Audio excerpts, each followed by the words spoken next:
나피디의 블라블라 필리핀 시작하도록 하겠습니다. 역시 시작은 냉커피와 함께 역시 시원하죠. 지난 시간에는 필리핀에 머물 때 인식, 마음가짐, 비자 관련해서 말씀을 드렸었고, 저야 시골에 있고 커뮤니티가 거의 있지 않고 그렇지만은 세부나 마닐라나 다바오, 바기오, 일로일로 이렇게 큰 쪽에서는 커뮤니티가 잘 되어 있죠. 물론 그 안에 속해서 생활하는 분들도 있고 아닌 분들도 있는데, 대부분은 거기에서 뭔가를 하려고 하면은 어쩔 수 없이 커뮤니티에, 그렇죠? 생활하시다 보면은 주변에서 혹은 건너 들리는 이야기 중 하나가 슈가데디에 관한 얘기가 들리는 게 있을 거예요. 슈가데디라는 게 처음에는 단순하게 호의나 로맨틱한 관계로 시작이 되는데, 시간이 흐르면 흐를수록 진짜로 슈가데디가 돼버리죠. 초콜릿이 돼버립니다. 이제 필리핀 사람들이 정말 사랑하는 거는 단 거예요.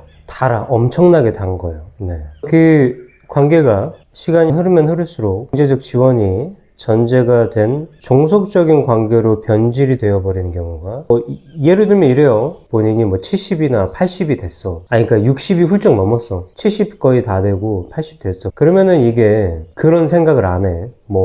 나의 사랑을 찾았다, 그런 생각을 아예 안 하고 정말로 그냥 스폰서 개념으로, 슈가데디 개념으로 하는 건데, 이제 여기에서 이제 걸리는 나이대가 저하고 비슷하죠.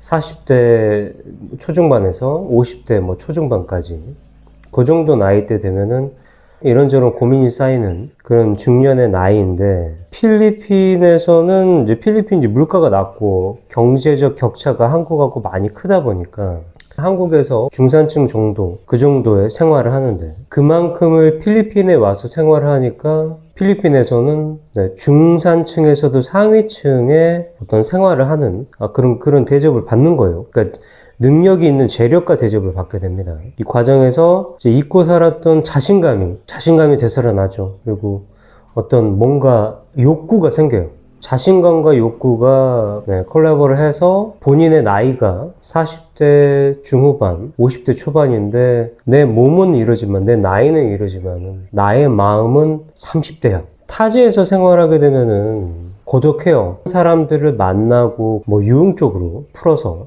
누구를 만나고 여성을 만나고 원나잇하고 하루 이틀 한두 달이지, 계속 하게 되면은 본인이 술집에서 술을 마시고 있고 옆에 필리핀 여성이 있고 접대부가 있어서 거기서 같이 술 따라주고 마시고 얘기하고 웃으면서 해도 고독하고 더 이상 공허함을 느낍니다.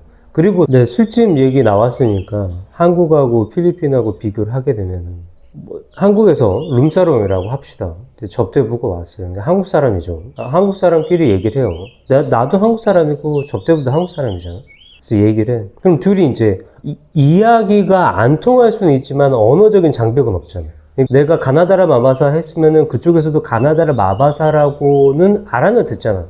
숨은 뜻을 찾지는 못할 수는 있지만은 최소한의 언어적으로 말을 했을 때 그거를, 그 워딩을 직접적으로 알아듣는단 말이죠. 그런데 필리핀에서는 옆에 이제 한국 사람이 아니잖아. 한국 여성이 아니고 이제 필리핀 여성을 앉혀서 영어하고 그리고 따갈로든 섞어서 얘기를 하더라도 100%의 가나다라 마바사를 전달을 할 수가 없어.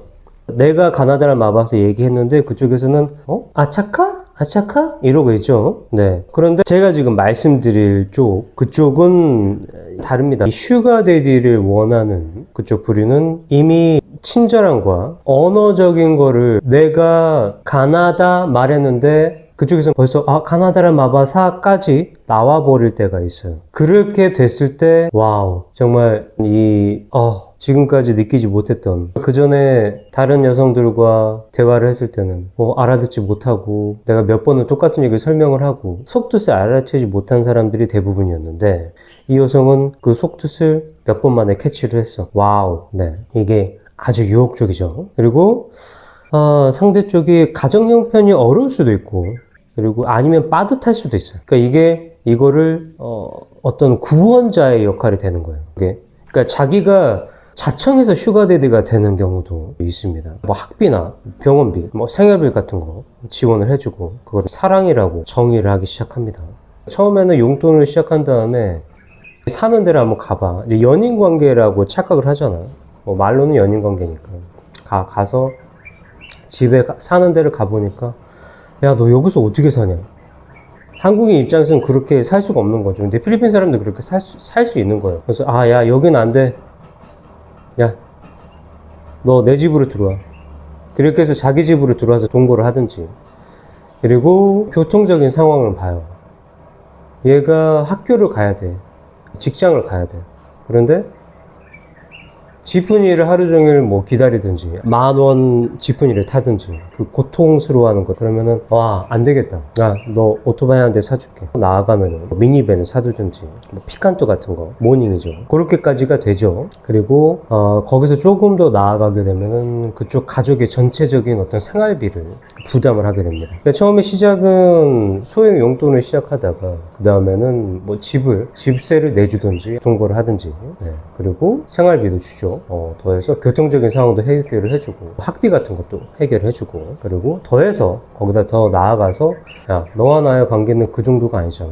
연인으로 만난다는 것과 동거를 한다는 거는 달라요. 동거를 하게 되면은 많은 시간을 붙어 있기 때문에 그녀가 통화하는 내용이라든지 통화 후에 표정이나 이런 거를 캐치할 수가 있어요. 약간 불만 섞인 슬퍼하는 표정이다 그러면은 물어보죠. 물어봤을 때 내가 사실 그전에 아르바이트를 해서 내 거 생활비하고 집에 보내줬었거든. 근데 이제는 내가 아르바이트를 쉬잖아. 그래서 내가 보내줄 수가 없어. 이제 그렇게 얘기하게 되면 얼마인데 내가 해줄게. 탁 이렇게 되죠. 매달 얼마씩 내가 고정적으로 해줄게. 자, 이렇게 되면은 미래의 사유가 돼버린 거야. 이미 마음적으로. 그래서 물질적으로 다 처리를 해줍니다. 그런데 이게 끝이 좀 허망한 부분이 있어요. 관계를 유지하기에 시작된 거를 생각을 해봐. 자, 그녀가 나와 시작을 하고 나에게 빠져들었던 우리의 관계를 유지시켰던 동력이 무엇인가? 바로 이거죠. 돈입니다. 근데 돈벌이가 떨어졌어. 경제적 가치가 떨어졌어. 그러니까 고정적으로 가던 거, 용돈, 그리고 가족에게 보내주는 뭐 생활비, 그리고 학비, 뭐 각종 부수적인 것들. 이런 것들이 어느 날 보니까 너무 생각보다 너무 많아진 거예요. 금액이. 그래서 얘기를 하죠. 조금 줄여야 될 것 같은데 그러면 이제 거기에서 상대방의 태도가 갑자기 차갑게 변합니다. 그래서 대면 해주다가 다른 슈가데이를 찾아서 떠나는 경우도 있어요. 그러면 남는 건 무엇이냐? 남는 게 아무것도 없습니다. 구속력 자체가 없기 때문에. 그리고 이게 참 슬픈 내용인데 이제 겉으로는 나에게 충실해요. 정말 충실하고 다 해주는데 뒤에서는 자기 비슷한 연령대, 그러니까 자기 학교에 이미 남자친구가 있어요. 현재 남자친구나 남편까지는 조금 그 나이대가 좀 그렇기 때문에 남편까지 있을 수도 있고 없을 수도 있는데 그런데 이 남자친구는 있을 가능성이 큽니다. 그래서 자기가 주는 돈, 자기가 본인의 애인이라고 생각했던 이 여성에게 모든 서포트를 해줬던 그 금액, 그 돈이 예를 들면은 이게 가족에게 매달 얼마씩 줘 하고 보내줬던 그 돈이 사실은 가족이 아니고 남자친구의 용돈으로 들어가는 경우가 많죠. 자, 그러면은 이거를 어떻게 모를 수가 있냐? 나는 얘 거 인스타그램이나 페이스북이나 모든 거를 내가 다 확인했어. 주변도 내가 다 확인을 했어. 자, 필리핀 사람들이 본인의 인스타그램이나 페이스북에 오픈하는 걸 너무 좋아해요. 정말로 좋아합니다.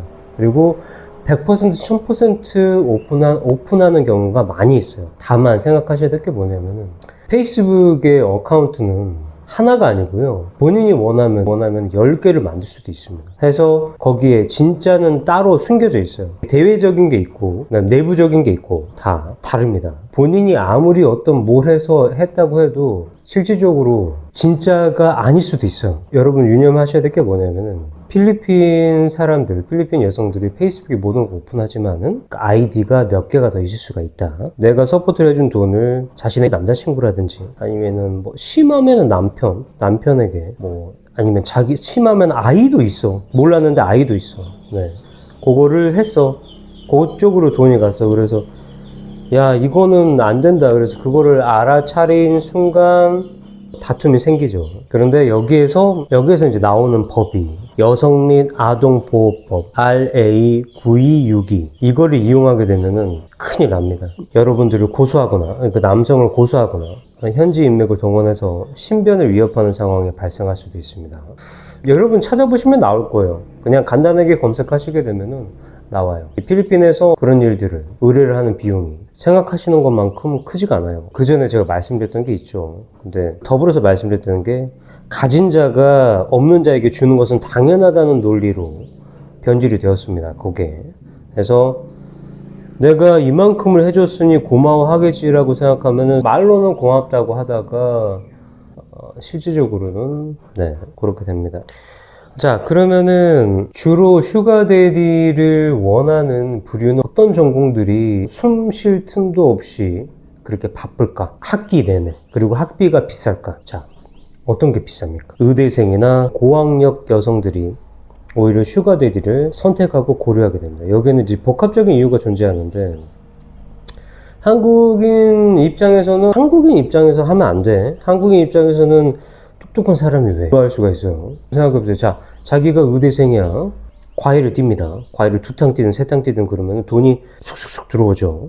네. 근데 필리핀은 그런 부분들이 거의 없다 보시면 됩니다. 그리고 필리핀 사람들은 기본적으로 게으름이 내재가 돼 있어요. 아무리 본인이 똑똑하다고 해도 이 게으름을 숨길 수는 없어. 필리핀에서 의사가 되는 과정은 아주 길고 비용이 많이 듭니다. 네, 필리핀 사립의대 학비는 중산층 그들조차 이제 감당하기가 좀 버거운 수준이에요. 단순하게 학비나 뭐 교재비, 실습비 이런 거 빼고도 뭐 기부금도 내야 되고 그다음 부대 비용이 끊임없이 발생을 합니다.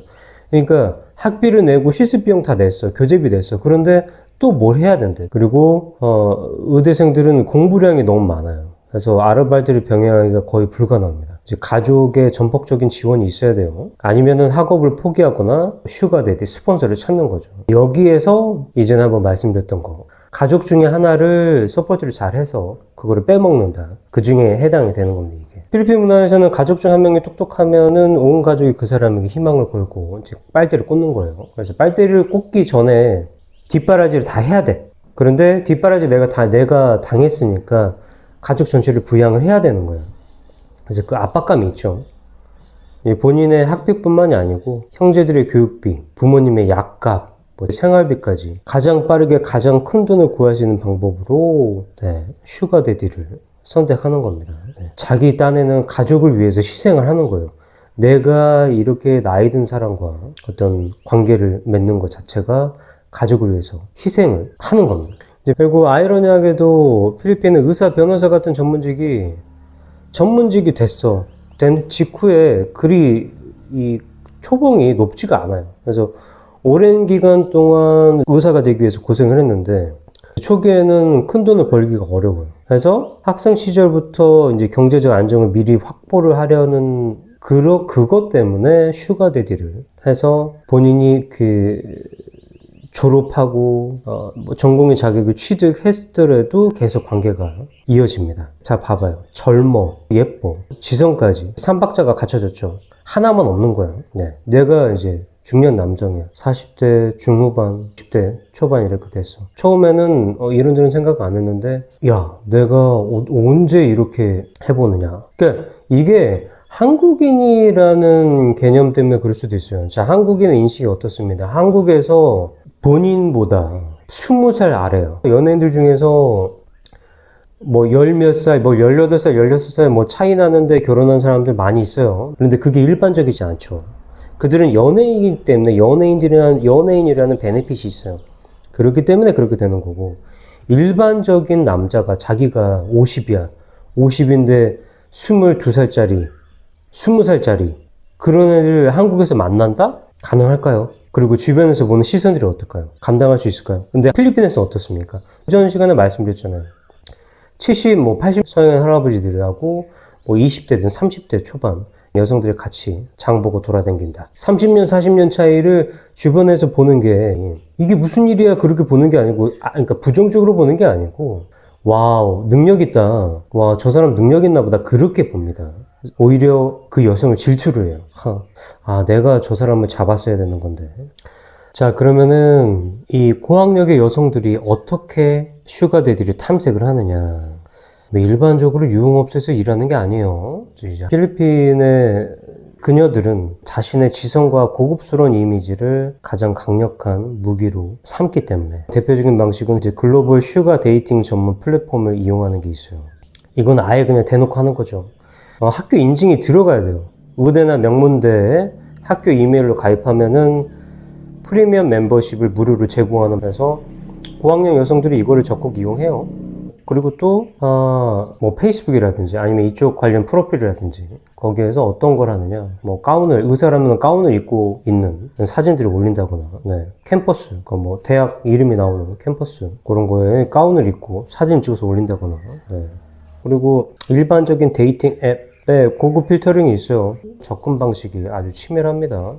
위치를 설정해요. 마닐라 BGC나 마카티 같은 비즈니스 구역이나 외국인 주거지, 혹은 고급 은퇴 도시 지역으로 위치를 설정해두고 탐색을 합니다. 그리고 대놓고 돈을 원한다면 당연히 안 하죠. 네, 당연히 안 합니다. 조금 나이가 지긋하고 그리고 경험이 많은 사람하고 만나길 원한다. 그게 뭐 멘토십, 뭐 너그러운 사람, 뭐 재정적으로 안정하다, 고급 라이프 스타일, 이런 것들 단어를 조합해서 매칭을 해놔요. 자, 이거는 온라인 인상인 거고, 그럼 오프라인에서는 어떻게 하느냐. 온라인에 극혐인 사람들이 있어요. 저도 온라인에 대해서 그렇게 긍정적이진 않아요. 저 정도 나이대 되는 사람들은 아마 비슷할 거예요. 그럼 오프라인으로는 어떻게 하느냐. 자, 이제 부유한 외국인이나 자산가와 마주치는 전략을 씁니다. 네. 뭐 고급 대학병원 근처 뭐 비즈니스 라운지, 아니 의대 실습이 있는 대학 종합병원 주변에 고급 커피숍이나 와인바, 5성급 호텔 라운지에서 노트북을 켜고 공부를 하거나 책을 읽습니다. 그렇죠. 주변에 중년 남성이 먼저 말을 걸어오도록 유도를 하는 게 있어요. 그리고 예를 들면 이런 거야. 자기가 카페에 갔는데 아리따운 여성이 노트북으로 뭔가를 하고 있어. 그런가 보다 하고 있는데 그 여성이 갑자기 본인에게 와서 말을 합니다. 어떻게 말을 하느냐. 실례합니다. 제가 지금 잠깐 밖에 나가야 되는데 제 노트북을 좀 봐주실 수 있을까요? 지켜봐 줄 수 있으신가요? 이렇게 접근해요. 뭐 노트북이라든지 태블릿이라든지. 그러면은 예, 그렇게 할게요. 당연히 그렇게 해줄 수 있죠, 누구나. 자, 그러면 그게 빌미가 돼서 이게 이제 작전인 거죠. 네, 플러팅하는 작전입니다. 그렇게 해서 너무 고맙습니다. 내가 뭐라도 대접할게요. 뭐 그 카페 같으면은 뭐 빵을 뭐 판매를 할 수도 있는, 빵을 사줄 수도 있는 거고, 아니 뭐 다른 음료 같은 거를 해줄 수 있는 거고. 그러면서 자연스럽게 뭐 페이스북이라든지 인스타그램이라든지 뭐 X라든지 이런 것들을 주고받고, 네. 그리고 얘기를 하게 됩니다. 나 사실은 지금 내가 어디 대학에 네, 무슨 과인데 전공을 말을 하는 거죠. 네. 그런데 지금 잠깐 뭐 레포트 제출할 게 있어서 친구한테 자료를 받으러 잠깐 나갔다 왔다. 고맙다. 이렇게 해서 시작이 되는 경우가 많이 있어요. 생각보다 정말로 많습니다. 저번에는 계속 새가 방해를 하더니 이번에는 파리가 방해를 하네요. 파리가 한 마리 같이 들어와가지고 저를 방해를 하고 있습니다. 슈가데디의 끝이 좋다, 좋지 않다. 네. 그거를 떠나서 저는 상처를 받을까.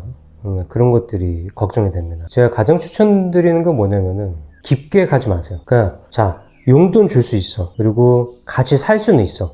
그래요. 그런데 깊게 가면 안 돼. 내가 이 여성과 이 20살 차이가 나고 하는 이 여성과 미래를 꿈꾸겠다. 얘도 나를 원하고 있다. 이렇게 하면 그거는 안 돼. 그렇게 하면은 결국에는 상처받는 거는 슈가데디. 그러니까 자기는 슈가데디가 아니었는데 결론적으로 보니까 슈가데디가 돼 있던 거야. 본인만 상처를 받습니다. 그러니까 서양 할아버지들이 하듯이 해요. 자, 용돈을 줘요. 용돈 주고 그리고 동거를 하든지 생활비를 주든지 합니다. 근데 깊게 터치는 하지 않는다. 그들의 가족이 어떻게 됐든지 거기에 그들의 가족이 무슨 사정이 있든지 거기까지는 하지 않는다. 그러니까 선을 그어놔야 된다.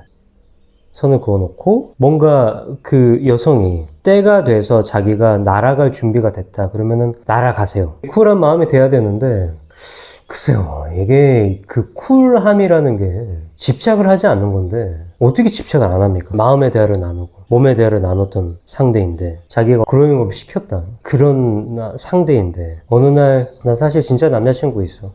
걔랑 결혼해야 돼. 갈 거야. 가는 경우도 있을 수 있고. 네가 주는 것만큼은 살 수 없어. 다른 슈가데디에게 갈 수도 있고. 근데 다른 슈가데디에게 간다고 직접적으로 말은 하지 않겠죠. 그냥 우리의 관계가 끝났어. 그리고 나중에 보면은 어차피 동선이 비슷하니까 나중에 가다 보면은 다른 나이 지긋한 남성과 뭐 걸어 다니거나 어떤 카페를 가거나 식당을 가든 보게 됩니다. 네. 그게 이제 상처를 받는 거죠. 그 상처 때문에 난 쟤보다 더 어리고 더 예쁘고 그런 애를 찾겠어. 자, 찾으면은 뭐 할 거야? 안 된단 말이에요. 그건 도박보다 더 위험한 겁니다. 차라리 필리핀 떠나세요. 아직 젊어요. 우리 40대 중후반이고 50대 초반이고 아직 젊어요. 물론 그거보다 더 연세가 있으신 분도 있지만은 아직 젊습니다. 그래서 목매이지 마세요. 어떤 그런 것들을 목매이지 마시고 쿨하다는 게 우리들 나이에게는 나이대 사람들에게는 어려울 수가 있어요. 하지만 그렇게 해야 될 때는 그렇게 해야 됩니다. 서양 할아버지들과 한국인들의 차이점을 그전 시간에 했었는데 그거를 얘기하다 보니까 이런 부분 같은 슈가데디인데도 서양인 슈가데디는 믹스 커피에 들어있는 설탕 정도일 텐데 한국인 슈가데디는 믹스 커피에다가 이미 설탕이 들어있는데 거기다가 꿀을 한 5스푼 넣는 것과 동일하다.